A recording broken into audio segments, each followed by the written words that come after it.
Read. So most of you have come back and said option C again. Since it's unanimous, I'm guessing this one also is an easy one.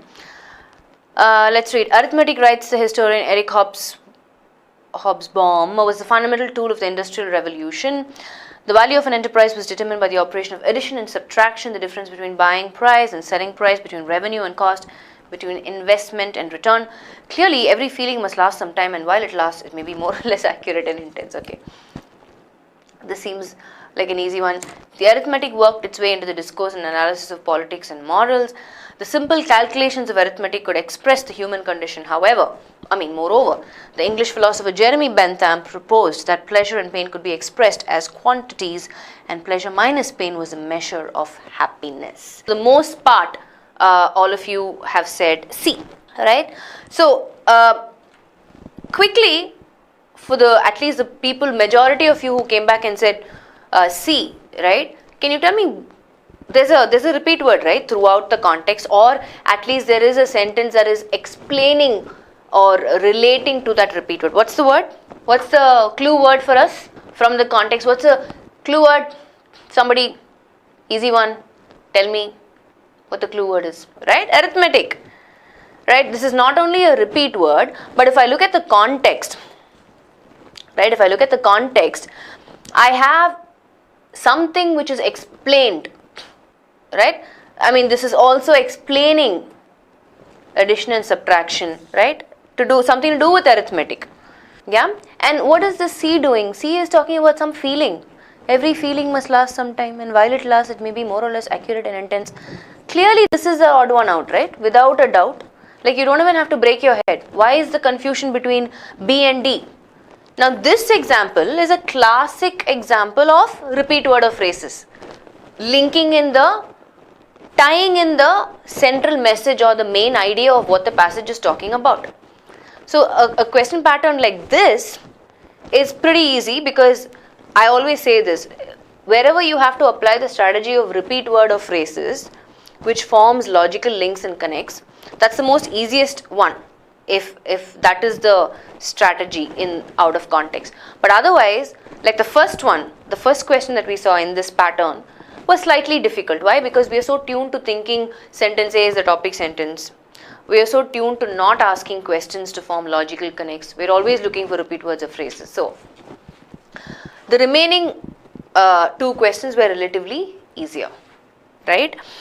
But I think we should we should practice more for keeping in mind the first type of question that we saw in this pattern.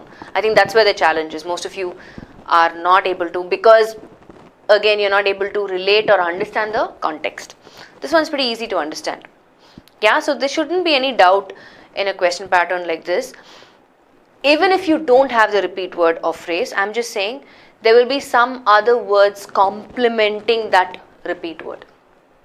Yeah, look at it. See, what E is saying is, E is not talking about feelings. E is saying, let me put the context. E is saying, hey, you know what?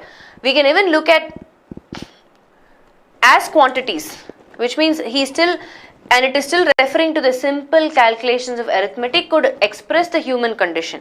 Moreover, the English philosopher Jeremy Bentham proposed that pleasure and pain could be expressed as quantities, and pleasure minus pain was a measure of happiness. So they still quantifying it and still basing it on arithmetic. I have my reasoning is, C again could be a sentence somewhere in that article, but not necessarily within this paragraph, is my guess. Read and tell me what according to you is the odd man out. Most of you have come back and said C. So unanimously everyone has said option C, which means I'm guessing it's a relatively easier one compared to the previous question. So let's quickly look at it. May 6th, Gordon Brown, freshly installed as Britain's Chancellor of the Exchequer, announced that he was giving the Bank of England the responsibility for setting interest rates. Okay, the bank would be charged with meeting an inflation target set by the government. So he is giving the Bank of England a responsibility for setting interest rates. What is the role of the bank? It will be charged with meeting an inflation target set by the government. Not role of the bank, This is the implementation. Okay. The case for central bank independence is as powerful as it was 2 decades ago. As you read it only, it seems like out of context. The move was hailed as a political masterstroke. Which move? For setting interest rates. What Gordon Brown did. Okay. It gave substance to the new Labour government's claim to economic competence. Yeah, it again is referring to the move itself. Yes. So, this one's an easy one. Not very difficult. Though you have bank and everything as a repeat word, it just doesn't make logical sense, right? Central bank independence as powerful as it was 2 decades ago. There is no connection to that for the remaining questions. So, easy one. C. All of you got that right.